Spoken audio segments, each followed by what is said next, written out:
Hello there, welcome to GDG Gwalior. So, in this session, we will learn about how to install Android Studio, how to install emulators, how to connect your phone with your Android Studio, how to connect your phone via Wi-Fi with Android Studio.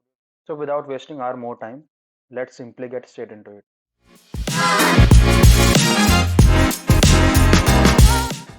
Okay, so let me go to the website androidstudio.com. Simply type Android Studio, tap on the first link.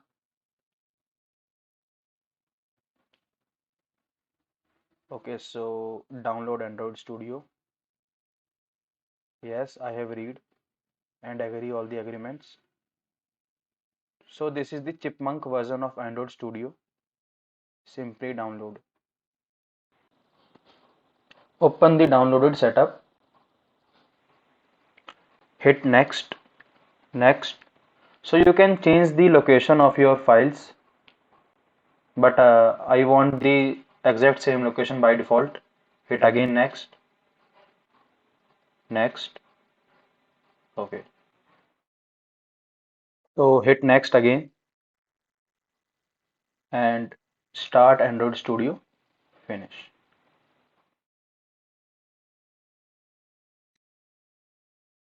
So let us make the new project.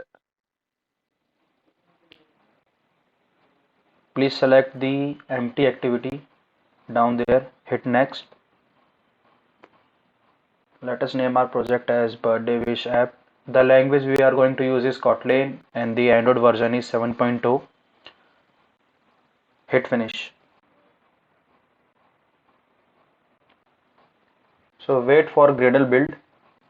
It will import all the libraries. Okay, so wait, it will take some time. तो ये हमारा project बन के तैयार हो चुका है अभी. अगर आप थोड़ा एक्सप्लोर करेंगे एंड्रॉइड स्टूडियो को तो ये आपका मेन्यू बार है. यहाँ पर आपका टास्क बार है. यहाँ से आप रन कर सकते हैं अपनी ऐप को, डीबग कर सकते हैं. यहाँ से हम एम्यूलेटर्स को डाउनलोड करेंगे. अभी देखेंगे हम लोग कैसे करते हैं एम्यूलेटर्स को डाउनलोड. तो सबसे पहले अगर आप देखेंगे तो आपको यहाँ पे प्रोजेक्ट सेक्शन शो हो रहा होगा. तो इस प्रोजेक्ट सेक्शन पे क्लिक करके आप इसको एंड्रॉयड पे चेंज करें. जैसे ही आप इसको एंड्रॉयड पे चेंज करेंगे तो आपको यहाँ पे दो ऑप्शन दिख रहे होंगे, ऐप और ग्रेडल स्क्रिप्ट का. तो थोड़ा एक्सप्लोर करते हैं क्या है ये चीज़ें. तो अगर हम ऐप पे क्लिक करते हैं तो यहाँ पे आपकी 3 फाइलें खुलेंगी, मैनिफेस्ट, जावा और RES.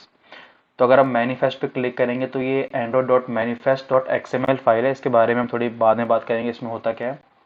तो अगर आप जावा वाले फोल्डर पे क्लिक करते हो तो अगेन आपको 3 फोल्डर मिलते हैं, जिसमें से पहला फोल्डर आपका सिंपल ऐप फोल्डर है, दूसरा फोल्डर आपका एंड्रॉयड टेस्ट फोल्डर है, तीसरा फोल्डर आपका सिंपली टेस्ट फोल्डर है. तो सिंपली इन दोनों फोल्डर को इग्नोर करते हुए हम पहले फोल्डर की ओर बढ़ते हैं. तो यहाँ पे हम देखते हैं कि आपके पास एक फाइल है जो कि आपकी मेन एक्टिविटी डॉट KT करके है, जो कि यहाँ पर ओपन है. तो ये है आपका एडिटर. यहाँ पर आप कोड लिख रहे होंगे, कोड को एडिट कर रहे होंगे. जो भी आपको फंक्शनैलिटी अपने ऐप में या फिर कोड में डालनी है वो आप यहाँ पर कॉटलिन लैंग्वेज में लिख रहे होंगे. और इसी एक्टिविटी और इसी कोड के जो करस्पॉन्डिंग आपकी XML फाइल बनेगी, यानी जो आपकी UI वाली फाइल बनेगी, वो आपकी ये रही main activity dot XML file. तो हर एक कॉटलिन फाइल के करस्पॉन्ड आपकी XML फाइल भी होगी. तो इस फोल्डर को भी बंद करते हैं, इसको भी क्लोज करते हैं. तो नेक्स्ट हम चलते हैं RES फोल्डर में. RES फोल्डर में अगेन आपको 5 फोल्डर मिलेंगे. 5 फोल्डर. पहला फोल्डर आपका ड्रॉएबल फोल्डर. ड्रॉएबल फोल्डर को अगर आप ओपन करेंगे तो ड्रॉएबल फोल्डर के अंदर आपको अगर कोई फोटोज वगैरह डालनी है अपने ऐप में तो वो सारी ड्रॉएबल फोल्डर के अंदर आएंगी. अगर आपको कोई लेआउट बनाना है, जैसे कि हमारे पास मेन एक्टिविटी का लेआउट है अभी, activity underscore main dot XML, तो वो जितनी भी हमारे एक्टिविटीज़ के करस्पॉन्डिंग लेआउट्स होते हैं, जितनी भी UIs होती हैं, वो आपके लेआउट फोल्डर के अंदर होती हैं. मिप मैप फोल्डर के अंदर आपके लॉन्चर होते हैं सारे, जैसे कि जितने भी आपके आइकन्स होते हैं ऐप के वो सारे मिप मैप फोल्डर में होते हैं. वैल्यूज़ के अंदर आपकी कलर्स वाली कलर्स डॉट XML फाइल होती है, जो कि आपको अगर एक बाय डिफ़ॉल्ट कलर बनाना है जिसको आप एक सिंपली नाम दो और फोल्डर हर जगह यूज़ हो जाए, तो वो फोल्डर, तो वो बाय डिफ़ॉल्ट एक कलर बना के आप ग्लोबल आपको आप कलर डॉट XML के अंदर स्टोर कर सकते हैं. जैसे कि अगर मैं कहीं भी आगे जाके वाइट लिखता हूँ तो वाइट का मतलब होगा इस हैश कोड के जो भी रेलेवेंट कलर होगा वो वहाँ पर आ जाएगा. ऐसे ही सेम वैल्यूज़ फोल्डर के अंदर एक स्ट्रिंग डॉट XML फाइल होती है. अगर आपको कोई भी बाय डिफ़ॉल्ट ग्लोबल स्ट्रिंग बनानी है तो आप यहाँ पर उसको डिफाइन कर सकते हैं. और ये जो स्ट्रिंग डॉट एक्सएमएल जो हमारी फाइल है, ये हमारे ऐप का जो नाम होती है वो भी कंटेन करती है। जैसे हमारी ऐप का नाम है बर्थडे विश, तो ये बर्थडे विश नाम कंटेन कर रही है। अगर मैं इसको यहाँ से चेंज कर दूंगा कुछ भी, जैसे मैं वाई की जगह टी कर दूंगा, तो ये हमारा नाम चेंज होके बर्थ डेट विश हो जाएगा। तो चेंज नहीं करते हैं, बर्थडे विश अच्छा लग रहा है। ठीक है, तो आगे चलते हैं हम थीम्स के अंदर। तो इस वैल्यूज़ फोल्डर के अंदर थीम्स नाम का फोल्डर भी होगा, उसमें चलें तो अगर हम, तो यहाँ पर हमारी थीम्स भी आती हैं। थीम्स जैसे कि हमें डार्क थीम करनी है हमारे एंड्रॉइड ऐप की, या फिर हमें लाइट थीम करनी है, तो ये सब हम थीम्स में भी खेल सकते हैं इस थीम्स फोल्डर में। तो इसको भी बंद करते हैं, वैल्यूज़ वाले फोल्डर को, मैप को बंद करते हैं, लेआउट को बंद करते हैं और ड्रॉएबल को बंद करते हैं। आगे हम चलते हैं एक्सएमएल फाइल में। तो एक्सएमएल फाइल में भी वेरियस एक्सएमएल फाइल जो होती है, मिसलेनियस एक्सएमएल फाइल्स, वो पड़ी होती हैं।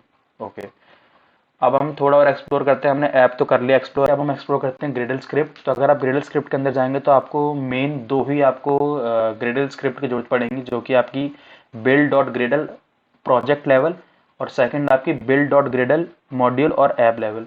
तो अगर आप प्रोजेक्ट लेवल पे जाएंगे तो यहाँ पर आपकी जितनी भी प्लगइन्स वगैरह इंस्टॉल्ड हैं वो बाय डिफ़ॉल्ट फॉल्स हैं या फिर ट्रू हैं, वो सब आपको यहाँ पे देखने को मिलेगा। और अगर आप build dot Gradle app level में जाएंगे तो ऐप लेवल में जितनी भी आपकी मिनिमम एसडीके इंस्टॉल्ड है वो सब दिखाएगा।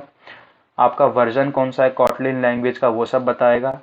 आपके डिपेंडेंसीज कौन सी यहाँ पर आपने इंजेक्ट कर रखी, कौन कौन सी अपनी डिपेंडेंसीज आपके इंस्टॉल्ड हैं वो सब दिखाएगा।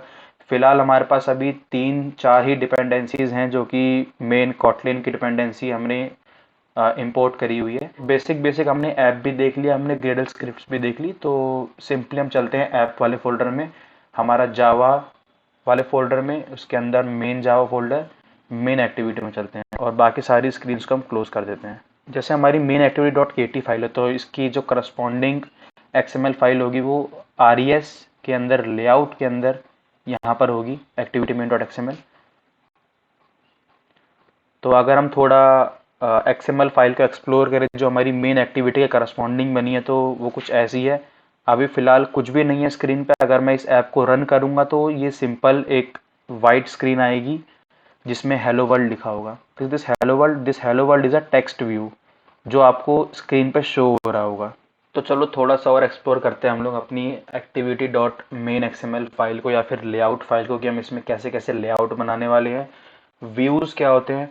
तो जो कुछ भी आप स्क्रीन पे देखोगे वो हर एक चीज़ को हम एंड्रॉयड की भाषा में या फिर लेआउट की भाषा में उसको हम लोग व्यूज़ बोलते हैं। जैसे कि अभी आप ये हेलो वर्ल्ड देख रहे हैं, तो ये हेलो वर्ल्ड अगर आप ध्यान से देखेंगे तो हेलो वर्ल्ड के बाउंड्रीज पे आपको एक लाइन दिख रही होगी।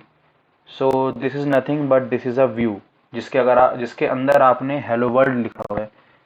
तो अगर मैं इसको शिफ्ट करूँगा तो ये हेलो वर्ल्ड भी शिफ्ट होगा, देखो।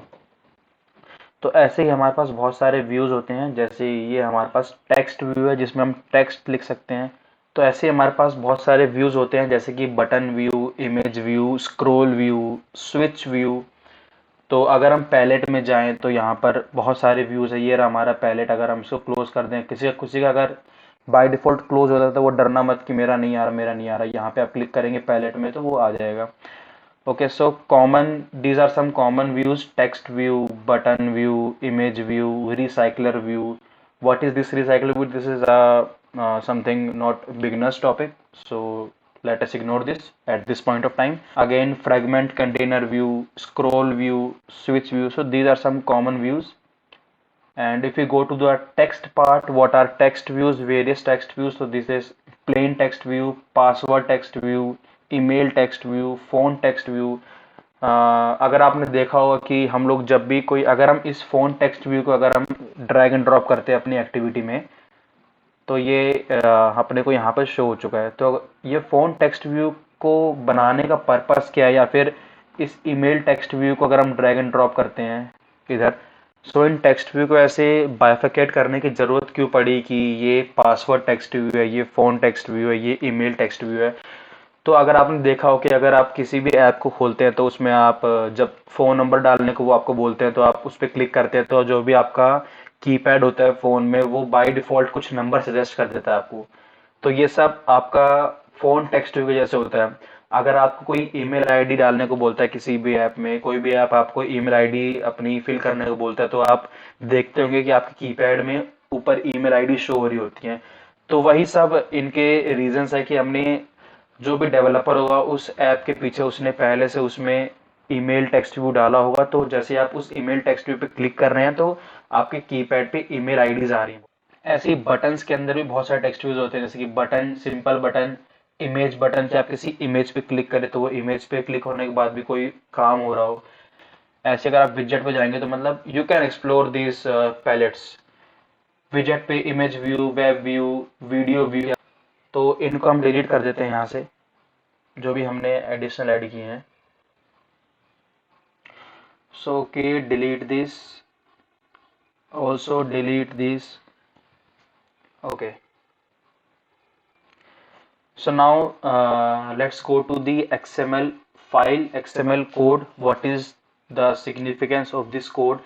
So you can split the view. जैसे कि आप यहाँ पर सिर्फ सिंपल डिज़ाइन पे क्लिक हुआ है तो आपको सिर्फ XML फाइल का डिज़ाइन दिख रहा है। अगर आप स्प्लिट पे क्लिक करेंगे तो आपको XML फाइल के रिगार्डिंग कोड भी मिलेगा, आपको उसका जो कोड का जो व्यू है वो भी देखने को मिल रहा होगा। और अगर आप सिंपल कोड पे क्लिक करेंगे तो आपको सिर्फ कोड दिख रहा होगा, यूआई नहीं दिख रही होगी। तो दीज आर द 3 ऑप्शंस, जिसमें भी आप कंफर्टेबल हैं आप उसमें स्विच कर सकते हैं। बाकी मैं तो स्प्लिट मोड में कंफर्टेबल रहता हूँ, क्योंकि मैं जो भी कोड लिखता हूँ यहाँ पर शो हो रहा होता है, तो it is better, you know.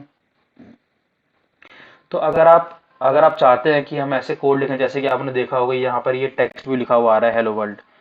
तो ये what is this, this is the text view, मैंने पहले बताया था आपको। तो ये टेक्स्ट व्यू यहाँ पे एक्सएमएल फाइल में बना हुआ है, ठीक है। तो यहाँ पर क्या लिखा हुआ है, हेलो वर्ल्ड, यहाँ पे लिखा है हेलो वर्ल्ड। तो अगर हम यहाँ पे कुछ चेंज करते हैं तो यहाँ पर भी चेंज होएगा वो। So we can simply write hey, hey world. Okay, तो ये सिंपली देखो यहाँ पर चेंज हो गया है हे वर्ल्ड। तो जो भी आप यहाँ पे चेंज करेंगे वो आपको यूआई में चेंज होता हुआ दिख रहा होगा। ओके, तो आप इसमें भी वेरियस वेरियस कमांड्स होती हैं, जैसे कि अगर आपको टेक्स्ट का साइज चेंज करना है तो सिंपल आप लिखें टेक्स्ट साइज। तो अगर हम टेक्स्ट व्यू के अंदर टेक्स्ट का साइज चेंज कर रहे होते हैं तो वो हम करते हैं एसपी के अंदर, स्केलेबल पिक्सेल्स के अंदर। और अगर हम किसी व्यूज का या फिर किसी पिक्चर का साइज चेंज कर रहे होते हैं तो वो हम कर रहे होते हैं डीपी के अंदर, डेंसिटी पिक्सेल्स के अंदर। तो अगर हमें मान लो इस हे वर्ल्ड को बड़ा करना है तो हम सिंपली लिखते हैं 100 एसपी, 100 एसपी। तो चेंज कर देते हैं इसको, थोड़ा हम 50 कर देते हैं, 50 एसपी। तो वो आपकी कन्वीनियंट के ऊपर है कि आप कितना इसको बड़ा करें, कितना को छोटा करें। तो आपको ये नंबर्स पे खेलना भी आना चाहिए, ठीक है। तो अभी आपको कुछ दिख रही होंगी यहाँ पे लाइंस जो है, ये लाइन जा रही है ब्लू कलर की, ये ऊपर जा रही है, साइड में जा रही है, साइड में जा रही है। तो इनको हम लोग बोलते हैं कंस्ट्रेंट्स, कि हमने हर व्यूज के ऊपर कंस्ट्रेंट्स लगा रखे हैं। अगर मैं इन कंस्ट्रेंट को यहाँ से हटा दूंगा तो हमारा जो टेक्स्ट व्यू है वो वी डोंट नो कहाँ पर खुलेगा। अगर मैंने इसको कंस्ट्रेंट कर दिया तो मैं किसी भी इसको डिवाइस में अगर ओपन करूंगा मेरी ऐप को तो ये हेलो वर्ल्ड उसको सेंटर पे ही शो हो रहा होगा। अगर मैंने ये कंस्ट्रेंट यहाँ से डिलीट कर दिए तो वी डोंट नो ये कहाँ पर जाकर शो हो रहा होगा, ये ऊपर शो हो रहा होगा या फिर ये नीचे शो हो रहा होगा उसको, या फिर कहीं पे भी शो हो सकता है, हमें नहीं पता। तो it is better to use constraint. और अगर हमें एक कंस्ट्रेंट लगाना है तो कंस्ट्रेंट के लिए भी एक लेआउट होता है जो कि हमारा होता है कंस्ट्रेंट लेआउट, जिसके अंदर ये सारे कंस्ट्रेंट्स होते हैं। तो अगर आप देखेंगे तो हमारा टेक्स्ट व्यू नीचे शो हो रहा है, जैसे कि ये इतना हमारा टेक्स्ट व्यू है। अगर आप देखें तो इसके ऊपर एक और सब हेडिंग है। तो अगर हमें सिंपल अगर हमें बटन बनाना है तो हम इसको वैसे भी लिख सकते हैं, बटन।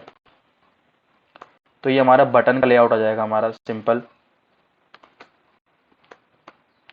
तो हमारा सिंपल बटन आ जाएगा। तो हमें इसके विड्थ वगैरह देने पड़ेंगे। Let's say it is 30 dp and height should be also 30 dp। तो ये हमारा आप देखें तो ऊपर एक छोटा सा बटन शो हो रहा है, थोड़ा बड़ा कर देते हैं, let's say 100 and height also भी 100। तो देखो अगर जब हमने ये बटन क्रिएट किया तो यहाँ पर आ रहा है एरर। ये एरर क्यों आ रहा है? ये एरर इसीलिए आ रहा है कि ये हमने अभी इसको कंस्ट्रेंट नहीं किया हुआ है। ये कहीं पर भी शो हो सकता है किसी भी ऐप में, तो हमें कंस्ट्रेंट लगाने पड़ेंगे। तो सिंपल हम कंस्ट्रेंट ऐसे भी लगा सकते हैं ड्रैग एंड ड्रॉप करके, या फिर हम एक्सएमएल में कोड लिख के भी लगा सकते हैं। तो हमने ये कंस्ट्रेंट लगा दिए। ओके, सो ये बटन शो हो रहा है। अब जैसे देखो हमने कंस्ट्रेंट लगाए यहाँ पर, तो ये कंस्ट्रेंट वाले जो भी कोड है वो यहाँ पर अपने आप रीराइट हो गए। तो जो भी आप इस यूआई वाली एक्टिविटी में कर रहे होंगे उससे करस्पॉन्डिंग हर एक चीज आपको इस कोड वाली एक्सएमएल फाइल में शो हो रहा होगा। तो इसमें कुछ टेक्स्ट भी डाल सकते हैं हम लोग, जैसे कि हमने डाला यहाँ पे टेक्स्ट।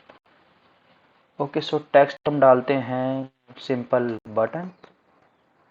ओके, तो आप देखते हैं यहाँ बटन शो हो रहा है। इस पे हम अब हमें अगर कुछ भी फंक्शनैलिटी ऐड करनी है इस बटन में, तो हमें उसका कोड इस मेन एक्टिविटी में लिखना पड़ेगा कोटलिन में। यहाँ पर सिर्फ हम लोग अपना जो भी यूआई पार्ट है वो डिज़ाइन कर रहे हैं। ओके, तो हम यहाँ से भी इसको कर सकते थे बटन को यहाँ पर एक्सएमएल कोड में लिख के। अगर यहाँ से नहीं करना है आपको, तो सिंपल आप पैलेट में जाइए, पैलेट में जाके भी आप बटन को ड्रैग एंड ड्रॉप कर सकते हैं, या आपने ड्रैग एंड ड्रॉप कर दिया।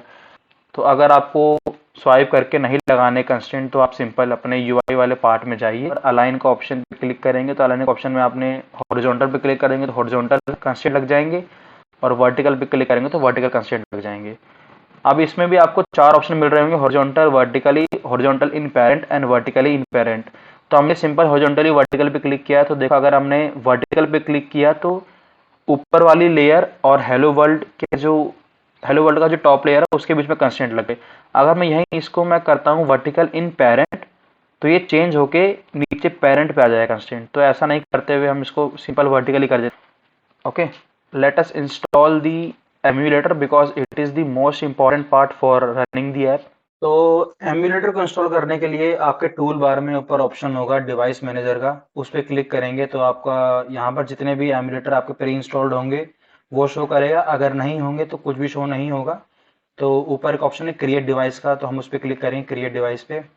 क्रिएट डिवाइस पे जैसे आप क्लिक करोगे तो जितने भी इनके जो प्री इंस्टॉल्ड स्टूडियो में पहले से जो फ़ोन्स हैं, जो भी डिवाइसेस हैं वो आ जाएंगे।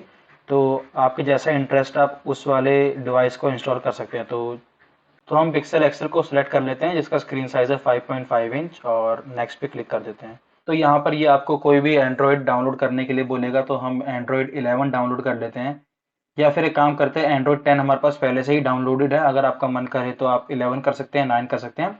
तो हमारे पास 10 पहले से ही डाउनलोडेड है, तो हम उसको सेलेक्ट करेंगे और हम नेक्स्ट पे क्लिक कर देंगे। जैसे हम नेक्स्ट पे क्लिक करेंगे, यहाँ पे हमारे पास ऑप्शन आएगा पोर्ट्रेट का और लैंडस्केप का। आप दोनों में से कोई सा भी बना सकते हैं। तो हम स्टार्टअप ओरिएंटेशन हमारा पोर्ट्रेट ही रखेंगे कि जब स्टार्ट हुई तो पोर्ट्रेट ही रहे। तो सिंपल हम फिनिश पे क्लिक कर देंगे। पिक्सल एक्सेल बन के तैयार हो चुका है। अगर हम इसको रन करेंगे, देखते हैं क्या आता है। तो देखेंगे तो हमारा फ़ोन अभी रेडी हो चुका है बिल्कुल। अगर हम इसको स्वाइप भी करेंगे तो सारे ऐप्स जो प्री इंस्टॉल्ड आते हैं गूगल की तरफ से सारे इसमें इंस्टॉल्ड हैं। तो हम चाहे तो इसमें जो हमारी अभी करंट ऐप है वो रन भी कर सकते हैं, जिसमें ऊपर एक बटन है और हे वर्ल्ड नाम का टेक्स्ट है। तो एक बार इसको रन करके देखते हैं। तो सिंपल हम जाते हैं हमारे टूल बार में, जाके हमारा फ़ोन सेलेक्ट कर लेते हैं पिक्सल एक्सेल। ओके, और इसको रन कर देते हैं पिक्सल एक्सेल में। तो आप देख सकते हैं अपना ऐप रन हो गया, बिल्कुल सही चल रहा है, कोई दिक्कत नहीं है। जहाँ पे हमने बटन हमारे लेआउट फाइल में सेट किया था, ऐप में भी हमारे एग्जैक्टली उसी पोजीशन में आया है। जहाँ पर हमने hello world text view set किया था, एग्जैक्टली सेम जगह पर हमारा ऐप में भी वहीं पर आया है। तो इसीलिए मैंने कहा था कि ये कंस्ट्रेंट्स लगाने हर व्यू पे बहुत ज़रूरी होते हैं, ताकि हम जहाँ पर चीज़ें प्लेस करें एग्जैक्टली वहीं पर हमारे ऐप में भी चीज़ें शो हो रही हों।